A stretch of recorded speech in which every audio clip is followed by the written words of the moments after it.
naman yun sa DPWH. Hirap na hirap na kami rito kakatrabaho.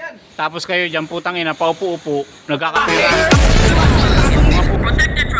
Isa sa respetado dito sa aming lugar. Ito ang aming banwa, tipugat ng matitigas. Kami iratatawas ka dito mag-angas. Sigurado beng-beng ang naabuti sino ba ng mga halas. Beng-beng ang dadalas, may kastigin mga aming banwa, tipugat ng matitigas.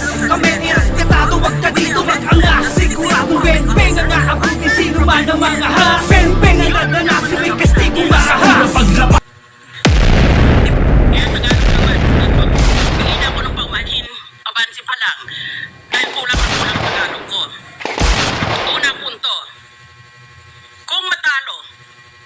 justice dito.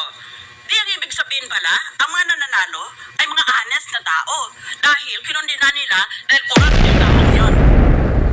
Di, palagay din natin na itong mga representante, dahil lahat tayo, we represent the people, isn't that so? That's why we're elected officers. We're supposed to represent our constituencies. Eh kung hatulan natin may sala yan, di, ibig lang sa, dahil proven siya, ibig lang sabihin tayo, honest tayo. Ngayon, kung lahat pala tayo honest, o marami pala tayo sa atin ay honest. Why is the Philippines Why is the Philippines always ranked as one of the most corrupt countries in the whole world? Yan, sagutin niyo po yan. Nagpapasalinis kayo? Aba kung malinis pala ang officialis natin at malinis pala sa buong bansa. Bakit palagi tayong nililista ng Transparency International as one of the most corrupt countries in the world? Magtitinginan tayo? Sino kaya dito? Yan ang unang punto. Pangalawa, tumigil na kayo ng kapag-kapag mga artista. Merong mga politiko na alam natin kung anong loophole sila sa atin. Iniposito ang sinasabi ng batas pagkatapusan ng Disyembre, katapusan ng taon. Magdeklara ka kung magkano pera mo sa bangko. Ini-withdraw nila pera nila sa buwan ng Nobyembre o Disyembre para pag nag-lagay sila, pag nag-file sila ng SALN nila, wala nga silang deposito. O kaya meron lang sila ng couple of thousands. Kasi withdraw nila eh. Pag Enero, i-deposit nila uli. Taong bayan, kayo ang magtestigo. Testinyawa kayo.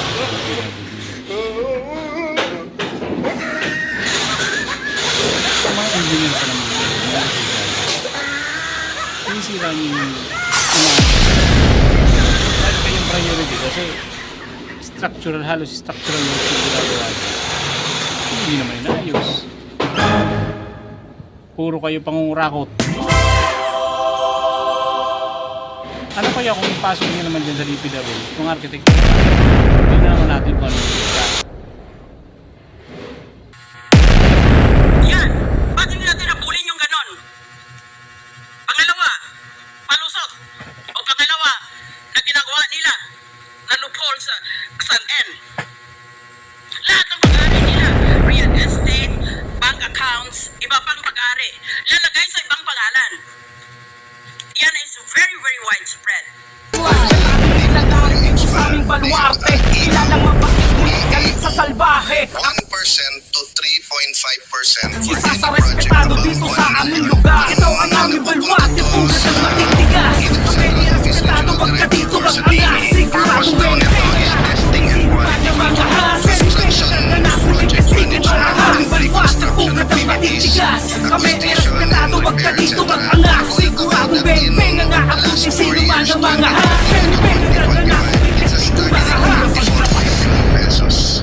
So, kung pang testing at quality control pero wala naman palang quality project pa, sayang tong pondo na to. So, may I respectfully hand it over to you. Baka gusto mong tingnan to. It's mostly 20 million. Iyaw na yan. Nakikipagsagwatan upang kunin ang pondo ng bayan at nakawin ang kinabukasan ng ating mga mamamayan. Mahiya naman kayo sa inyong kapwa Pilipino. Iligmama sa mga engineer. Yung mga engineer kasi magagamit talaga sa libro yan. Computation, lahat-lahat. Pero pagdating sa mga foreman, execution. pati paglusot sa ilalim ng drainage, magmula sa lahat ng klase ng bagay, kaya na ng diskartehan yan. Kahit minsan di na nagbabasa ng plano kung paano yung pagsuksok ng bakal.